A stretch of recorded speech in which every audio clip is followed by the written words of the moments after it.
So let's get to Harris now. She's still speaking live there in Houston. I'm told by my producers that she addressed some of former President Trump's comments there at the National Association of Black Journalists Convention in Chicago. You remember this is getting so much attention, a lot of reaction, because Trump initially said that Harris essentially became black, part of her identity, saying that originally she was only Indian American and then later on became black. Those, I'm paraphrasing, were Trump's words, were Trump's comments when asked by the three female black journalists on the stage there in Chicago.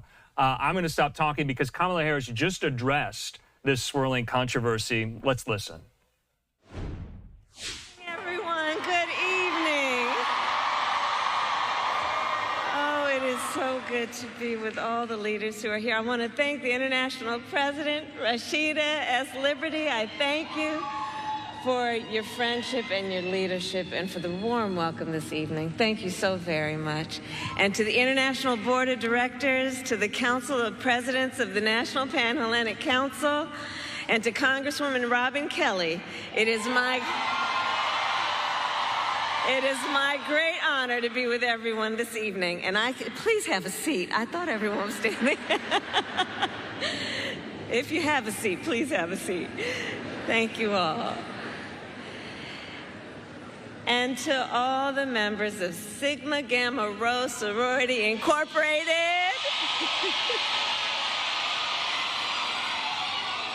It is so good to be with you this evening, and I say that as a proud member of the Divine Nine. And when I look out at everyone here, I see family. And you know, we share a vision for the future of our nation. Ours is a vision of a future in which we realize the promise of America. And aren't so many of us empirical evidence of the promise of America? A promise of freedom, opportunity, and justice, not for some, but for all. Since 1922, the members of Sigma Gamma Rho Sorority Incorporated have helped realize that promise. Generation after generation, the members of this sorority have shown that greater service brings greater progress. I know. In the 1920s and 30s, you created college scholarships for young black women. In the 1960s and 70s, you launched a nationwide program to help folks get a job. In the 1990s, you formed a partnership with St. Jude to fight childhood cancer. And in 2020, you continued your leadership when, during the height of a pandemic, you helped elect Joe Biden President of the United States, and me as the first woman Vice President of the United States.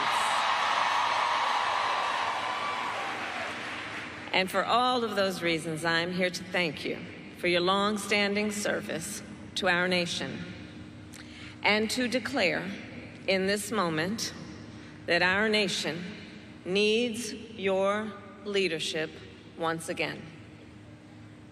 In this moment, we face a choice between two very different visions for our nation. One focused on the future, the other focused on the past. And we in this room are fighting for the future. A future with affordable health care, affordable child care, and paid leave. And we fight for a future with equal pay for women, because we know when we lift up the economic status of women, we lift up the economic status of children, of families, and all of society benefits. We here work for a future where every person has the opportunity not just to get by, but to get ahead, to build a business, own a home, and to build intergenerational wealth.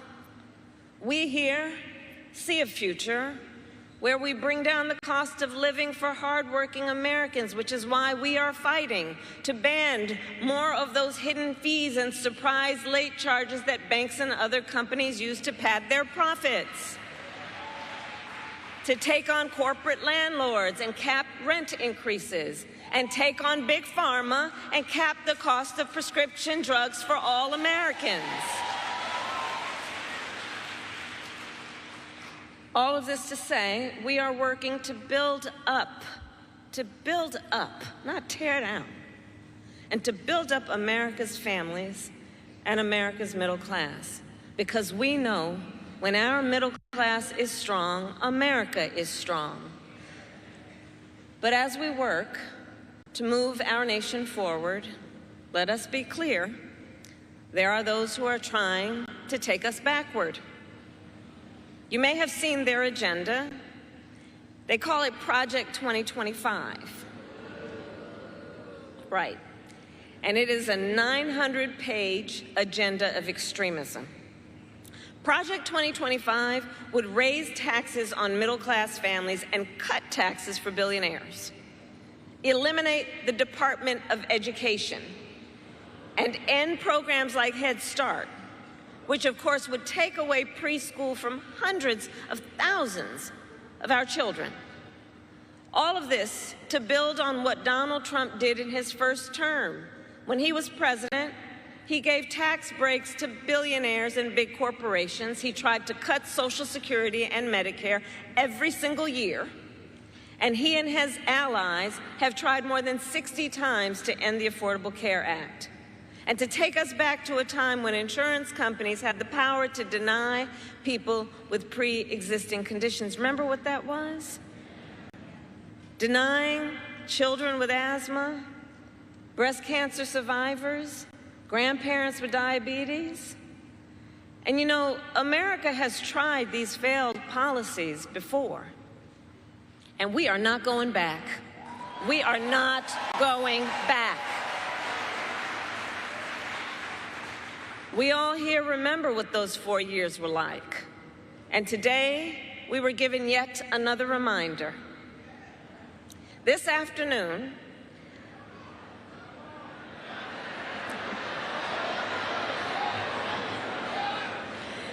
Donald Trump spoke at the annual meeting of the National Association of Black Journalists. And it was the same old show.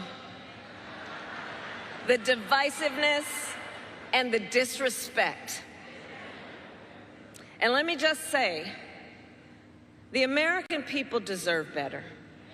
The American people deserve better. The American people deserve a leader who tells the truth, a leader who does not respond with hostility and anger when confronted with the facts. We deserve a leader who understands that our differences do not divide us. They are an essential source of our strength. So I say to Sigma Gamma Rho Sorority Incorporated, ours is a fight for the future. And it is a fight for freedom. Across our nation, we are witnessing a full-on attack on hard-fought, hard-won fundamental freedoms and rights. The freedom to vote, the freedom to be safe from gun violence, the freedom to live without fear of bigotry and hate, the freedom to love who you love openly and with pride, the freedom to learn and acknowledge America's true and full history, and the freedom of a woman to make decisions about her own body and not have her government tell her what to do. A fight for our most fundamental freedoms. And to this room of leaders, I say, bring it on. Bring it on, those who would dare to attack these fundamental freedoms. Because we here, we love our country. We love our country. And I believe it is the highest form of patriotism to fight for the ideals of our country. So we, who believe in the sacred freedom to vote, will finally pass the John Lewis Voting Rights Act and the Freedom to Vote Act. We, who believe that every person should be free from gun violence, will finally pass universal background checks, red flag laws, and an assault weapons ban. And we, who believe in reproductive freedom, will fight for a woman's right to choose,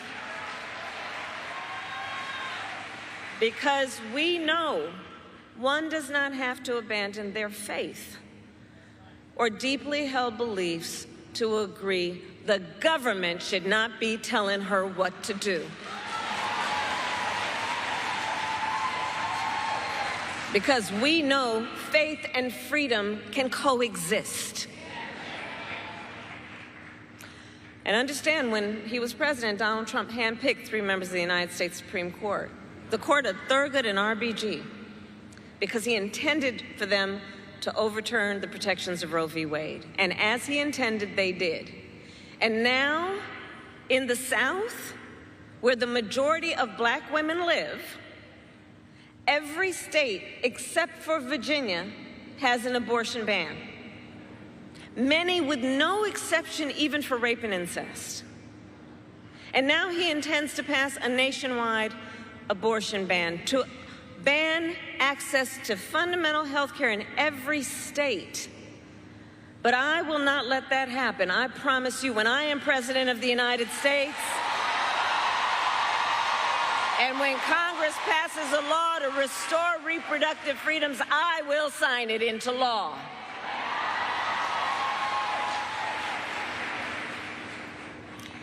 So in this, you're welcome. So in this moment, our fundamental freedoms are on the ballot, and so is our democracy. This month, and it really bears, just with all that's been happening, to for a moment pause and think about it. This month, the Supreme Court basically just told the former president, who has been convicted of fraud, that going forward, he will be immune for activity we know he is prepared to engage in if he gets back into the White House. Recall, Donald Trump has openly vowed, if reelected, to be a dictator on day one, that he will weaponize the Department of Justice against his political enemies, that he will round up peaceful protesters and throw them out of our country, and even, quote, terminate the United States Constitution. So in conclusion, I say to the incredible members of Sigma Gamma Rho Sorority Incorporated, there is so much at stake in this moment. Election day is in 97 days. And in this moment, once again, our nation is counting on you to energize, to organize, and to mobilize, to register folks to vote and get them to the polls. Because when we organize, mountains move. When we mobilize, nations change. And when we vote, we make history. So let us continue to fight with faith, with optimism, and with hope. And when we fight, we win. God bless you, and God bless the United States of America. Thank you. Thank you.